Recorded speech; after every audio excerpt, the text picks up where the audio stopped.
السلام علیکم۔ بالوں میں کنگھی کرتی بیٹی پر جنات کا حملہ۔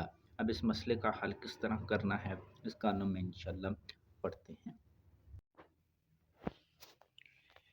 بالوں میں کنگھی کرتی بیٹی پر جنات کا حملہ۔ میری بیٹی کے ساتھ کالے اور خبیث جنات کا سایہ تھا۔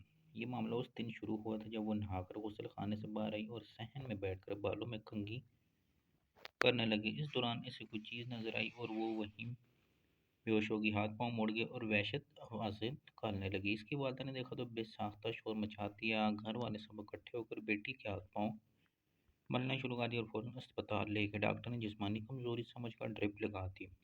اس دن کے بعد مسلسل اس کی حالت بگڑنا شروع ہو گئی۔ ہم نے کہیں جگہوں سے دم کروایا لیکن مسئلہ یوں کا توں رہا۔ دن میں ایک دو بار جنات کا حملہ ہو جاتا اور بیٹی اس طرح بے ہوش ہو جاتی اور ہاتھ پاؤں مڑ جاتے۔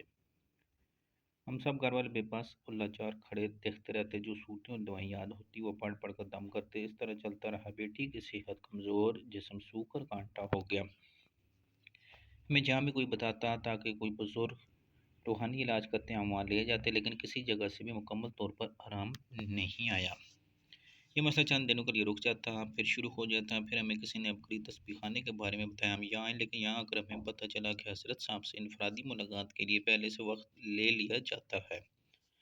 خیر ہم نے حضرت حکیم صاحب کے اسسٹنٹ صاحب سے ملاقات کی۔ انہوں نے تسبیح خانے میں موجود گوشہ طلسمات میں بھیج دی۔ ہم بیٹی کو گوشہ طلسمات لے کے وہاں موجود تمام طلسمات کے عمل کے جیسے جیسے عمل کر رہے تھے۔ بیٹی کی حالت خراب ہو رہی تھی، آنکھوں سے آنسو اور منہ سے جھاگ نکل رہی تھی۔ دوبارہ بے ہوش ہونے کی کیفیت ہونے لگی۔ تھوڑی دیر میں بیٹی کو ہوش آئی اور وہ بالکل ٹھیک ہو گئی۔ وہ دن اور آج کا دن دوبارہ میری بیٹی پر جنات کا حملہ نہیں ہوا۔